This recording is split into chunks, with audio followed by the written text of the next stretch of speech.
BTAD শিক্ষক নিযুক্তিৰ verification আৰম্ভ হ'ব সেয়া হয়তো সকলোৱে গম পালে। DEE LPUP মেৰিট লিষ্ট সম্পৰ্কে যাতে সোনকালে ভাল খবৰ আহিব পাৰে তাৰ কাৰণে আপোনালোকৰ সহযোগত আমাৰ চেনেলৰ সহযোগত কাম হাতত লোৱা হ'ব। পৰৱৰ্তী সময়ত সবিস্তাৰে আলোচনা কৰা হ'ব। এই সম্পৰ্কে সকলো কানে হৈ থাকিব। আজি ভিডিঅ'টো লাইক এটা কৰিবলৈ একেবাৰে নাপাহৰিব। যোৱা 23 বৰ্ষত মুখ্যমন্ত্ৰী ডাঙৰীয়াই এটা কথা প্ৰায় কৈছিলে যে 24 বৰ্ষত 35,000 নিযুক্তি দিয়া হ'ব। 24 বৰ্ষত যেতিয়া সোমালে সেই 35,000টো গৈ পেলাই 50,000 পালে আৰু নিৰ্বাচনৰ প্ৰাক মুহূৰ্তত নিৰ্বাচনী সভাত তেওঁ প্ৰায় কৈছিলে যে 24 বৰ্ষৰ ভিতৰতে 50,000 নিযুক্তি দিয়া হ'ব। সেয়া বহুত বাৰ ক'লে। সেই সম্পৰ্কে পুনৰ আজি এটা মন্তব্য শুনা গ'ল।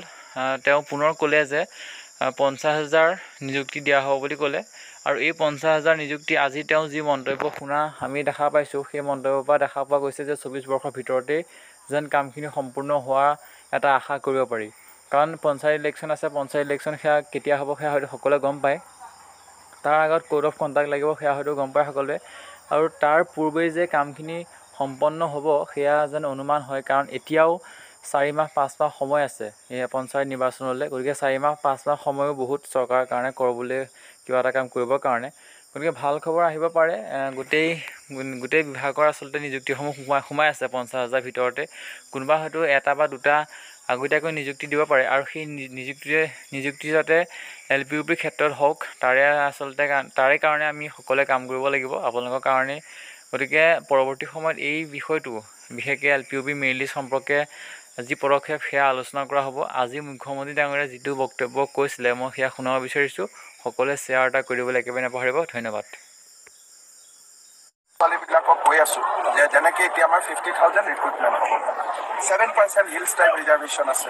আপোনাৰ কি পৰিকল্পনা আছে? কাৰ্বি আংলঙত এইবাৰ 80% ল'ৰা ছোৱালী মেট্ৰিক পাছ কৰিছে।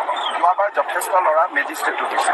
মইতো কাৰ্বি আংলঙৰ ল'ৰা ছোৱালীবিলাকক কৈ আছোঁ যে যেনেকৈ এতিয়া আমাৰ 50,000 ৰিক্ৰুটমেণ্ট হ'ব, 7% হিলছ টাইপ ৰিজাৰ্ভেশ্যন আছে।